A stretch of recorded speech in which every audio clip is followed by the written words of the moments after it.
한번 따라합시다. 겨울이 오기 전에 준비하라. 겨울이 오기 전에 준비하라. 우리가 겨울이라는 계절을 그렇게 좋아하시는 분들은 많지 않는 것 같습니다. 차라리 더운 여름이 낫다고 하는 분들이 훨씬 더 많지요.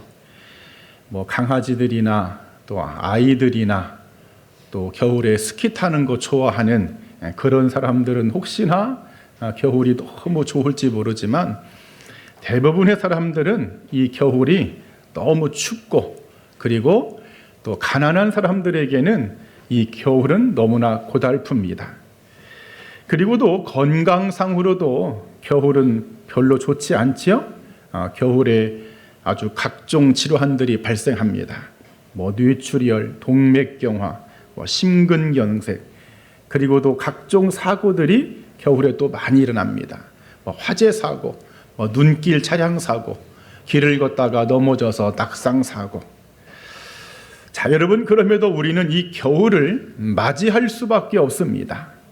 이 겨울은 도대체 언제부터 왔을까? 노아의 홍수 전에는요, 이 지구가 반듯했습니다. 이 지구가 하나의 큰 판으로 되어 있었고 또 윗물과 아랫물이 있어서 이 지구가 마치 어린 아이의 그 인큐베이터와 같은 아주 좋은 환경 속에서 지구가 되어 있었습니다. 그래서 인간의 수명이 그 당시에는 1000년 가까운 삶을 살았어요. 우리가 잘 아는 무두셀라 969세까지 살았던 인물이죠. 그런데 이 홍수 이후에 모든 것이 바뀌면서 성경은 그때부터 겨울이라는 단어가 등장합니다. 창세기 8장 22절에 이 그때부터 겨울이 등장하는 말씀이 나오지요. 그리고 그때부터 이 겨울이 등장했을 때부터 모든 동식물들이 겨울을 준비합니다. 나무들은요, 추운 겨울이 오기 전에 자신의 잎사귀를 다 떨어뜨리죠. 만일에 이 잎사귀를 떨어뜨리지 않고 겨울을 보내면은요, 나무가 동사한답니다. 그리고 새들도 겨울을 준비하는데 특히나 철새 같은 새들은 그냥 겨울을 대비하기 위해서 몇천 킬로를 여러분 이동을 하는 그런 모습들도 보게 됩니다. 그리고 겨울을 준비하기 위해서 동면에 들어가는 짐승들도 있어요. 곰이나 개구리나 이런 생물들은 아예 그냥 땅속에 들어가서 몇 달씩 그냥 잠만 잡니다. 동면에 들어가지 않은 짐승들도 겨울을 나기 위해서 하는 것이 있습니다. 털갈이를 합니다. 그 털을 새 걸로 바꾸어서 그 추운 겨울에 자기 몸을 따뜻하게 그렇게 바꾸는 것이죠.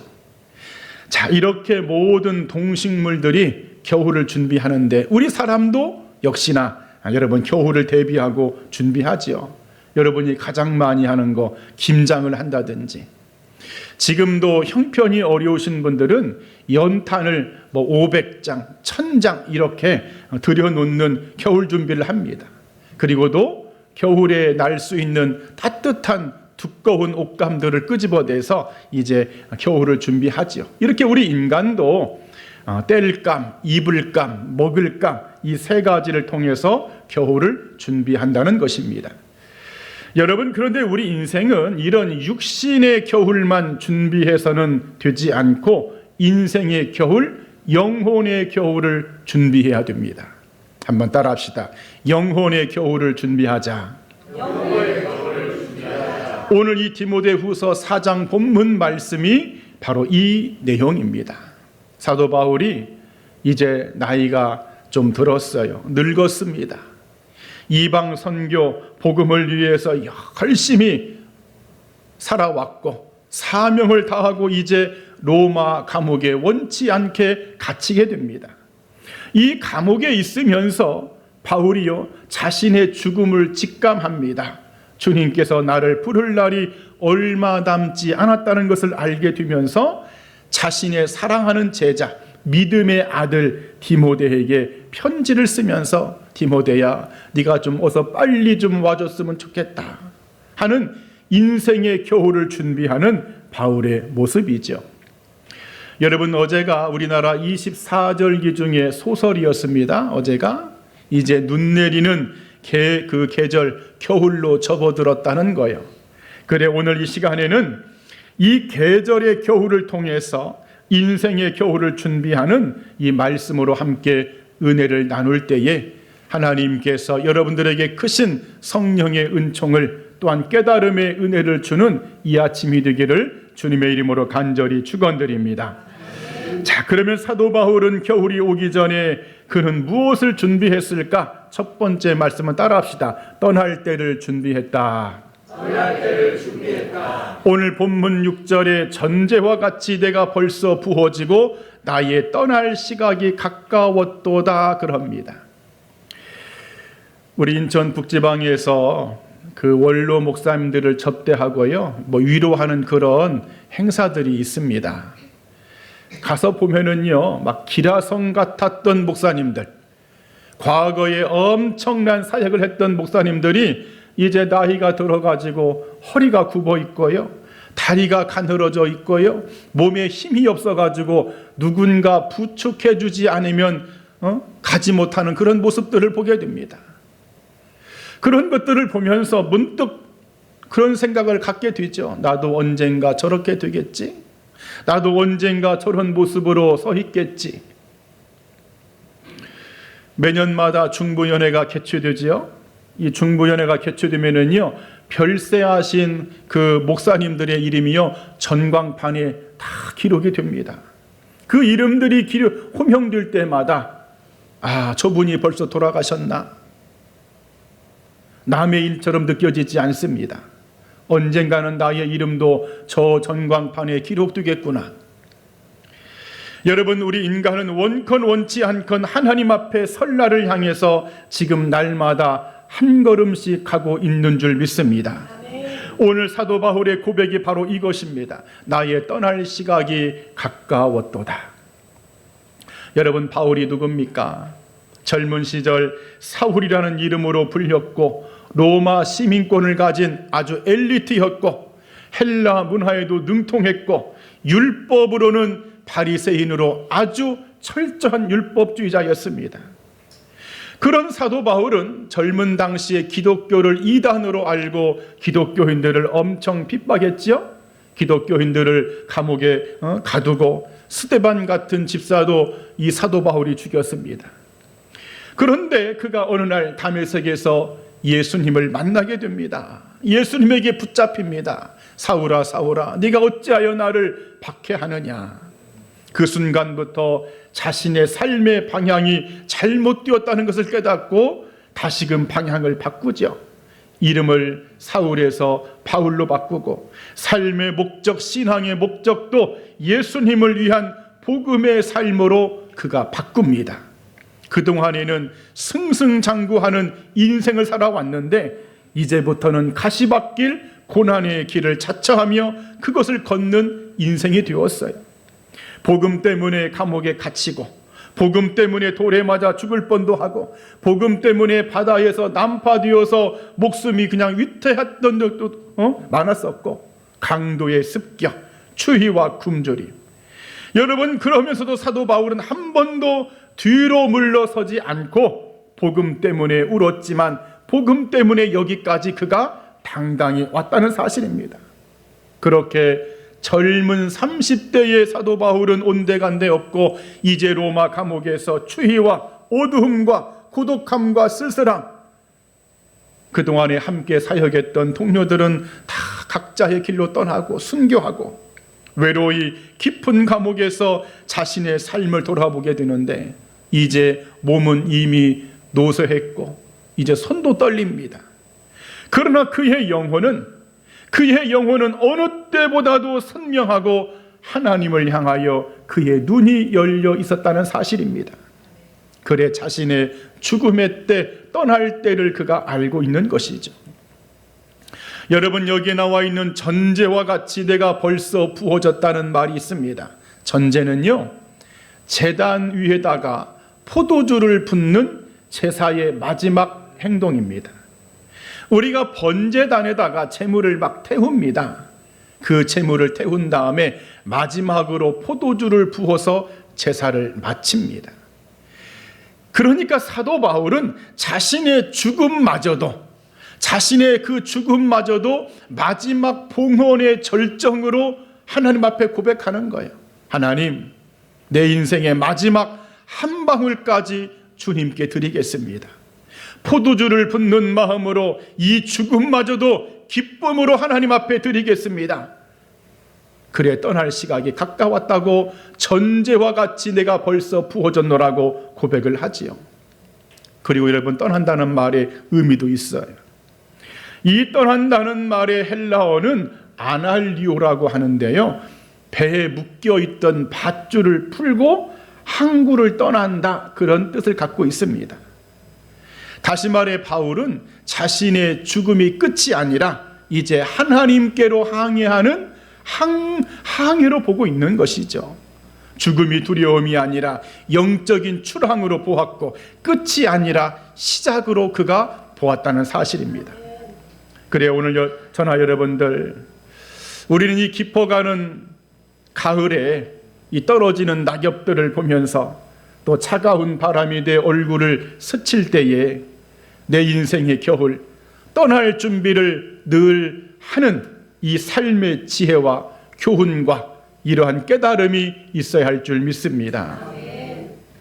영국의 시인이었던 조지 허버트라는 사람은 죽기 직전에 그런 말을 했다고 하지요. 이북의 친구, 너무 슬퍼하지 말게나. 나는 이제 더 좋은 집으로 이사를 가는 중이라네. 우리 감리교회 창시자인 요한 웨슬레 목사님, 88세의 임종 직전에 그가 한 말이 있죠. 가장 좋은 것은 하나님이 우리와 함께 하시는 거란다 하고 페어웰, 안녕하고 눈을 감았습니다. 그래 신앙의 사람은 인생의 겨울이 오기 전에 늘 떠날 때를 준비하는 사람인 줄 믿습니다. 물론 죽음 이야기를 하니까 우리 젊은 청년들이 조금 불편해 할 수도 있어요.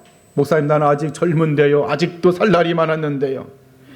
여러분, 그러나 오늘 이 사도 바울이 말한, 이 성경이 말하는 이 준비는 단순히 나이를 많이 먹었다고 해서, 단순히 건강하다고 해서 여러분 그런 의미가 아니라, 모든 세대와 모든 시대를 뛰어넘어 어떤 성도라고 할지라도 예수님 앞에 언제나 설 준비를 해야 된다는 것이 우리에게 주시는 주님의 가르침인 줄 믿습니다.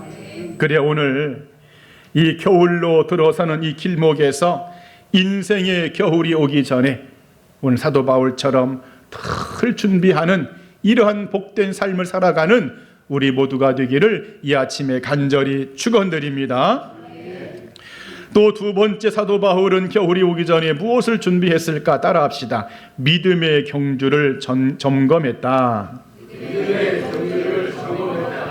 오늘 본문 7절에 나는 선한 싸움을 싸우고 달려갈 길을 마치고 믿음을 지켰으니 그럽니다. 바울은요, 자신의 삶을 되돌아보면서 나는 선한 싸움을 싸웠다. 나는 달려갈 길을 전부 달려왔다. 나는 믿음을 지켰다. 그래서 장차 나에게는 의로운 면류관이 예비되어 있다고, 다시 말해서 믿음의 경주를 점검하면서 정말 후회 없는 삶을 살아왔다고, 믿음의 길만을 걸어왔다고 당당히 고백합니다.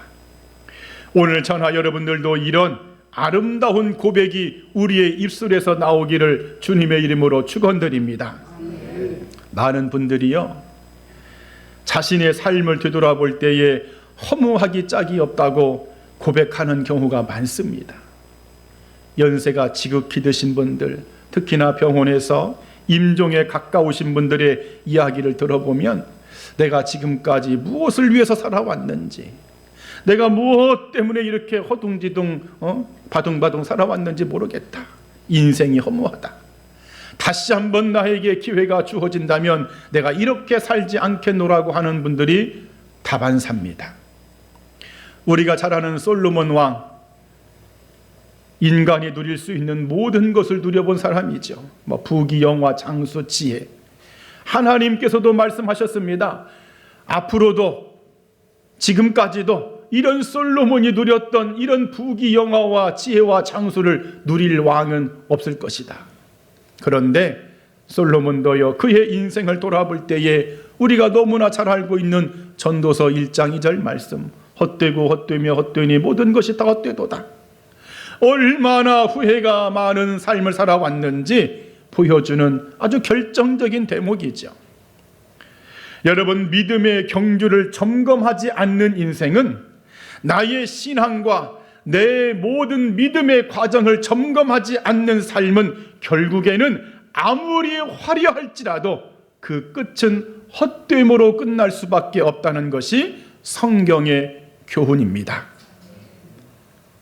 사실 사도 바울은요, 오늘 이 사도 바울의 모습을 우리가 한번 이렇게 머릿속에 그려보면은 세상적인 기준으로 볼 때는 실패자입니다. 여러분 그러지 않나요? 평생을 목회했어요. 30년, 40년 목회를 죽도록 했는데 이 사도 바울이 누굽니까? 한때는 앞치마에만 스쳐도 그냥 병이 떠나가고 귀신이 떠나갔던 그런 능력의 인물입니다. 손수건만 던져도 환자가 고침받았던 그런 엄청난 인물인데 이 차가운 로마 감옥에 갇혀 있습니다. 인간적으로 목회를 이 정도 열심히 했으면은요, 노후가 평안해야 됩니다. 교회에서 퇴직금은 안 줄지언정 이렇게 감옥에 갇혀서 비참하게 죽어서는 안 됩니다. 그런데 사도 바울은요, 그런 자신의 모든 삶, 인간적으로는 실패했지만 신앙적으로, 믿음적으로 나는 후회함이 없다. 나는 이 믿음의 경주를 멋지게 달려왔다는 거예요. 오늘 우리 신실의 모든 성도들, 이런 믿음의 경주를 늘 점검함으로 여러분의 마지막 순간 나는 후회함이 없었노라고 고백하는 삶이 되기를 축원드립니다. 그래 오늘 7절 말씀을 보면은요, 이런 말이 있죠. 나는 선한 싸움을 싸웠다는 거예요. 선한 싸움. 한번 따라합시다. 하나님, 선한 싸움을 싸우게 하옵소서. 우리가 이따 예배 그 마지막 폐회성으로 이 찬양을 부를 텐데 선한 능력이라고 하는 여러분 찬양이 있습니다. 독일의 위대한 신학자죠. 위대한 목회자, 신학자 본회퍼라는 사람이 작사한 찬양의 시입니다. 1944년 본회퍼는요, 히틀러 암살 사건에 연루되어서 감옥에 갇힙니다.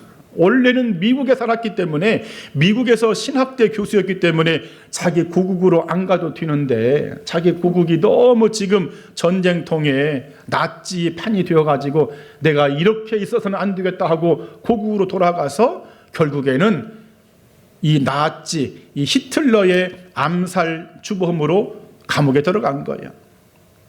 독일의 수많은 성직자들이 침묵합니다. 독일의 많은 목회자들이 입을 열지 못하고 그 정권의 두려움에 떨고 있을 때 그는 맞서서 그 히틀러 정권과 싸웁니다.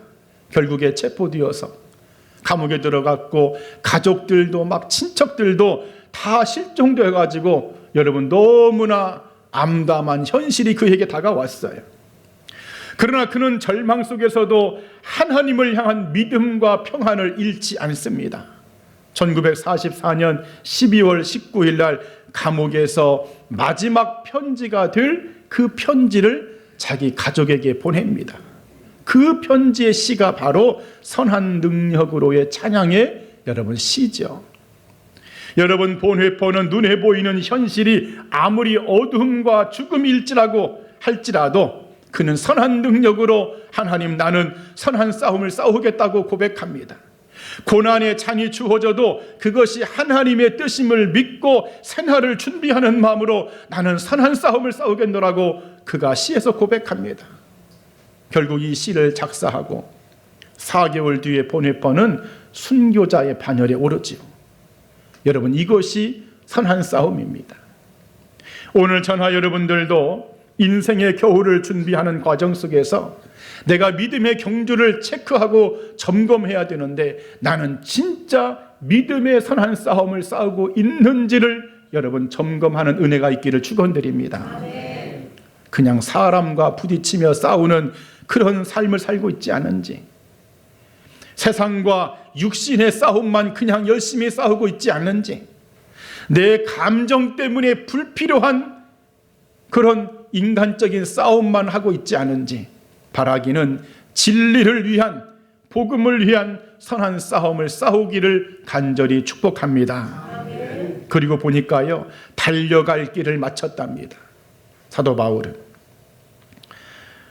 마라톤에서 물론 1등으로 달려오는 것도 중요하지만, 빨리 달리는 것도 중요하지만, 마라톤에서 제일 중요한 것은 완주입니다. 한번 따라합시다. 완주가 제일 중요하다. 완주가 제일 중요하다. 진짜 중요한 것은 완주하는 거예요. 도중에 포기하지 않고 끝까지 완주하는 거. 여러분, 그래서 마라톤도요, 마지막 선수가 올 때까지 여러분 그 마지막 그 파이널 줄이 여러분들 그대로 있잖아요. 안 흩어집니다. 마지막 그 선수가 도착해야 다 이제 흩어집니다. 패배합니다. 다시 말해서 성도는요, 하나님께서 주신 각자의 정한 길, 달려갈 길이 있다는 사실입니다. 직분자로 주신 달려갈 길이 있어요. 목회자의 달려갈 길, 장로가 달려갈 길, 권사가 달려갈 길, 집사가 달려갈 길, 기관장이 달려갈 길이 여러분 정해져 있습니다. 각자의 달란트와 은사로 주신 달려갈 길도 있습니다. 그 사람에게만 있는 독특한 그 은사, 특별한 재능, 그걸 가지고 달려갈 길이 있는 거예요. 하나님께서는 모든 성도에게, 믿음의 자녀들에게 그들의 삶에서 각자 주어진 고유의 믿음의 길, 레이스가 있다는 사실이죠. 여러분, 이것을 완주하는 것이 중요하다는 거예요. 오늘 이 사도 바울은 그 이야기를 하는 겁니다. 나는 완주했어. 나는 달려갈 길을 마쳤어. 이게 바로 믿음의 경주를 체크하는 방법이죠. 그리고도요, 마지막에 뭐라고 말합니까? 믿음을 지켰다 그럽니다. 믿음을 지키는 것. 이 성 프란치스에게 제자가요, 이런 질문을 했다고 하죠. 선생님, 어떻게 그 긴 세월을 믿음을 지켰습니까? 어떻게 그 긴 세월 동안에 믿음을 잃지 않고 여기까지 왔습니까? 했더니 그 성 프란시스가 하는 말이, 나는 이 마음이라는 것이, 이 마음이 묶어놓지 않으면 도망가는 것인 것을 알기 때문에 이 마음을 묶어놓으려고 하나님의 말씀으로 나의 마음을 언제나 묶어두었다네. 여러분, 믿음을 지킨다는 것은 무슨 고집을 피우면서 버티는 것이 아닙니다. 믿음을 지킨다는 것은 주님의 말씀으로 나의 마음을 묶어놓는 거예요. 한번 따라합시다. 믿음을 지킨다는 것은 하나님의 말씀으로 나의 마음을 묶어놓는 것이다. 아멘. 그래, 오늘 저나 여러분들도 이 사도 바울처럼 인생의 겨울이 오기 전에, 하나님, 나는 후회함이 없이 선한 싸움을 싸워왔고요, 달려갈 길을 달려왔고요, 믿음을 지켰습니다 하는 이런 믿음의 경주, 이것을 날마다 체크하면서 우리의 삶을 여러분 아름답게 하나님께서 칭찬하시는 그러한 삶으로만 살아가야 할 줄 믿습니다. 이러한 은혜가 있기를 주님의 이름으로 간절히 축원드립니다. 마지막 세 번째, 사도 바울은 겨울이 오기 전에 또 무엇을 준비했는가 봤더니, 따라합시다. 영적 소지품을 챙겼다. 자, 오늘 본문 13절이죠. 네가 올 때에 내가 드로아 가부의 집에 두고 온 겉옷을 가지고 오되, 또 책은 특별히 가죽 종이에 쓴 것들을 가져오라 그럽니다. AD 64년에 로마 대도시에 화재가 발생했어요. 우리가 알다시피 그 못된 네로 황제가 불을 질러놓고 기독교인들이 불질렀다고 하면서 그때 기독교인들을 잡아들이고 기독교의 지도자들을 체포하라는 명령을 내립니다. 그래 초대교회 역사가였던 유세비우스라든지 클레멘트 같은 사람들의 글을 보면 바울이 이때 체포되어서 감옥에 들어갑니다. 그런데 어디에서 체포가 되었을까 봤더니 지금의 터키 북서부에 있는 드로아 지역의 가보라는 사람의 집에서 체포되었을 것으로 그렇게 추측합니다. 자, 우리도요, 긴급하게 끌려간다. 자신의 소지품을 챙길 수 있을까요? 바울의 삶을 볼 때 절대로 자신의 소지품을 놓고 갈 사람이 아닙니다. 그런데 그 소지품을 챙기지 못했다는 것은 아마도 그 드로아 지역에서 이 가보의 집에 있다가 아마도 체포되었을 것으로 본다는 거예요. 그래 바울도요, 자신의 소지품을 챙기지 못했습니다. 그냥 끌려왔습니다. 고대 로마 문헌에 보면은요, 로마 감옥은요, 습기가 엄청 많답니다. 습기가 많으니까 여러분 겨울에 더 춥습니다. 그래서 얼어 죽는 죄수들이 그렇게 많았다고 해요. 그래 이 바울도 그런 혹독한 감옥에서 겨울을 지내야 되는데 오늘 본문에서 그래서 그 겨울을 준비하기 위해서 세 가지를 챙기는 모습을 보게 되죠. 그 첫 번째가 겉옷입니다. 이 겉옷은요, 어찌 보면 바울의 목숨, 생명을 보호하는 보호막과 같은 존재지요. 만일에 우리도 영하 5도, 10도 되는데 겉옷 없이 그냥 티셔츠 바람으로 여러분 밖에 나가봐요. 너무너무 춥지요. 견딜 수가 없습니다. 그래 이제 노쇠한 사도 바울이 이 추운 감옥에서 겨울을 버티기 위해서 겉옷을 챙기는 모습이 오늘의 말씀입니다. 자, 그렇다면 이 겉옷이 주는 영적인 의미가 뭘까? 성도는요, 인생의 겨울을 준비하기 위해서 겉옷을 준비해야 되는데 이 겉옷은요, 예수님이 입혀주시는 은혜의 옷을 의미합니다. 예수님이 입혀주시는 자비의 옷, 예수님이 입혀주시는 긍휼의 옷, 예수님이 입혀주시는 구원의 옷, 예수님이 입혀주시는 신부의 세마포 옷, 여러분 이것이 바로 이 겉옷을 의미합니다. 그래 우리는 인생의 겨울을 준비하면서 늘 그런 기도를 해야 됩니다. 예수님, 이 세상은 너무 춥습니다. 예수님께서 나의 겉옷이 되어주셔야 됩니다. 나에게 옷을 입혀주세요. 구원과 은혜와 은총과 긍휼의 옷을 입혀주세요라고 여러분이 그렇게 기도한다면, 그런 기도의 삶을 끊임없이 살아간다면 그 사람은 인생의 겨울을 준비한 사람인 줄 믿습니다. 그리고 또 학자들 가운데는 이 겉옷을요, 교회 공동체로 해석하는 분들이 있어요. 사람이요, 혼자 있으면 추워요, 안 추워요? 혼자 있으면 여러분 춥습니다. 그런데 두 사람이 서로 몸을 맞대고 있으면은요, 희한하게도 춥지 않습니다. 그런 것처럼 여러 명이 함께 있으면 추위를 이길 수 있는 것처럼 성도들이 서로 품어주는 이 교회 공동체 안에 거하는 것이 영혼의 겉옷을 준비하는 것이라고 보는 관점도 있다는 거예요. 여러분, 우리 인천 신실의 교회, 여러분 이 교회는 성도에게 있어서 최후의 보루와 같은 장소입니다. 이 교회를 떠나는 순간 세상이 너무 추워서요, 얼어 죽습니다. 그래서 여러분들 이 교회 안에서 성도의 교제와 성도의 만남과 성도의 모든 관계를 통해서 여러분의 차가워진 몸이 다시금 따뜻해지는 이 겉옷을 준비하는 은혜도 있기를 이 아침에 축원드립니다. 그리고 바울이 두 번째로 챙기는 것인데 바로 책을 챙겨, 책을. 오늘 본문 13절 하반절에 또 책은 그러죠? 특별히 가죽 종이에 쓴 것들을 가져오라 그럽니다.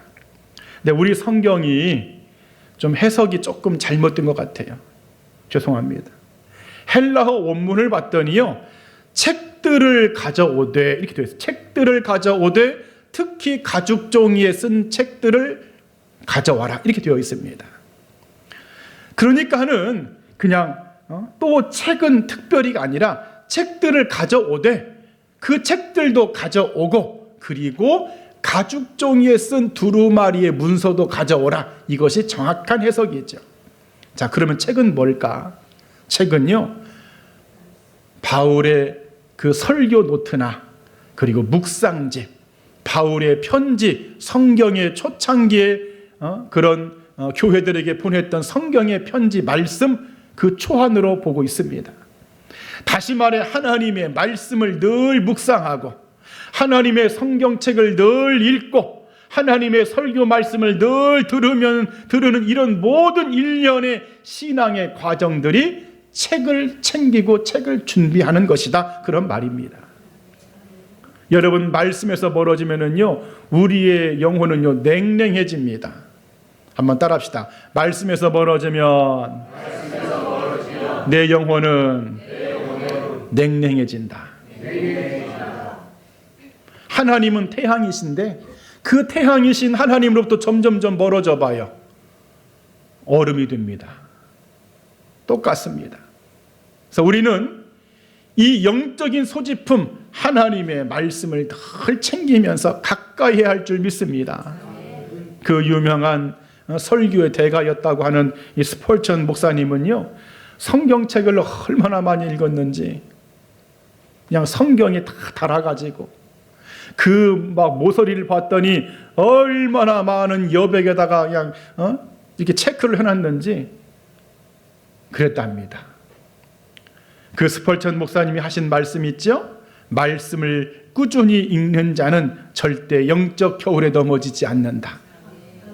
오늘 여러분들도 영혼의 체온을 지켜주는 이 하나님의 말씀을 늘 가까이 챙기면서 여러분 이 겨울을 준비하는 은혜가 있기를 간절히 축원드립니다.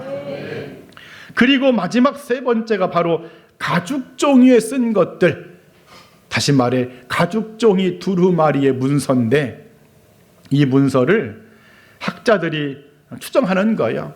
아마도 바울의 복음의 핵심, 구원의 핵심이 담긴 문서, 절대로 잃어버려서는 안 되는 가장 중요한 것들, 다시 말해서 십자가, 복음, 구원의 은혜, 이런 것을 의미한다고 학자들이 말합니다. 여러분, 복음과 십자가의 핵심은 우리가 알다시피 예수님이 우리의 죄를 위해서 십자가에 죽으시고 부활하심으로 그 예수님을 믿는 모든 사람들은 영생을 얻는다, 구원을 얻는다. 이것이 복음의 핵심인 줄 믿습니다. 이것을 챙기라는 거예요. 세상 누가 나를 뭐라고 해도, 너는 왜 믿음이 그 모양이냐라고 할지라도, 아니야, 예수님은 나를 위해 죽으셨어. 예수님은 나를 위해 부활하셨어. 나는 그 예수님을 확실히 믿어. 나는 지금 죽어도 구원받는다. 나의 천국에는 나의 집이 확실히 있다. 여러분, 그것을 확실히 믿고 챙기는 것이 바로 이 가죽 종이의 두루마리의 의미라는 거예요. 이 세 가지를 바울이 챙겼다는 것이죠. 겉옷을 챙깁니다. 은혜의 겉옷, 주님께서 입혀주시는 은총의 겉옷을 챙깁니다.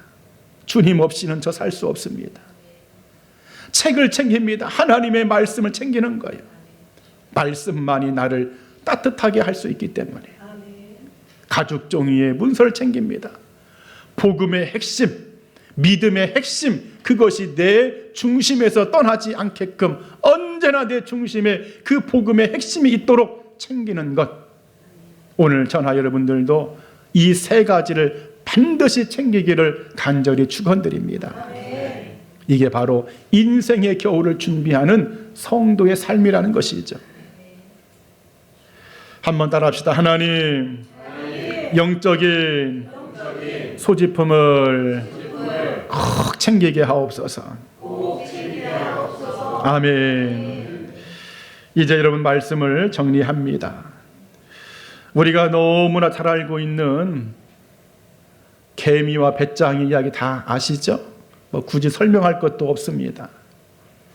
개미는 여름 내내 준비하고 또 준비하고 또 준비해서 추운 겨울이 되었을 때에 그냥 따뜻한 난로 앞에서 아주 행복하게 지내는데 배짱이는 여름 내내 놀고 먹고 자고 악기 연주하고 세워라 내워라 그렇게 보내다가 준비하지 않다가 추운 겨울이 되어서 어디 갈 곳이 없네. 추운 겨울 거리를 방황하는 배짱이 이야기. 여러분, 우리 인생에는요, 마음의 겨울도 찾아오고요, 우리 가정의 겨울도 찾아옵니다. 영혼의 겨울, 심령의 겨울은 당연히 찾아옵니다. 중요한 것은 준비된 사람은 어떤 겨울이 찾아와도 문제가 되지 않는다는 것이죠. 준비된 사람은 힘들지라도 견뎌낼 수 있습니다. 그래 오늘 사도 바울이 로마 감옥 그 참혹한 추운 겨울을 준비하면서 떠날 준비를 하고 믿음의 경주를 점검하고 영적인 소지품을 준비하며 채웠던 것처럼 우리는 이 겨울로 가는 길목에서 그냥 떨어지는 낙엽만 보고 쓸쓸하다 그것만 생각하면 안 됩니다. 형형색색의 산들을 바라보면서 예쁘다 그것만 생각하면 안 됩니다. 그래 내 인생의 겨울도 오겠지. 내 삶의 겨울도 오겠지. 내가 과연 준비되어 있는가? 나는 과연 무엇을 지금 준비하며 살아가는가? 여러분이 깊어가는 가을의 끝자락에서 새로 시작하는 겨울의 시작점에서 잘 준비해서 여러분의 삶이, 여러분의 인생이 따뜻한 구원의 은혜가 넘치는 그런 삶이 되기를 이 아침에 주님의 이름으로 간절히 축원드립니다. 아멘. 기도하겠습니다.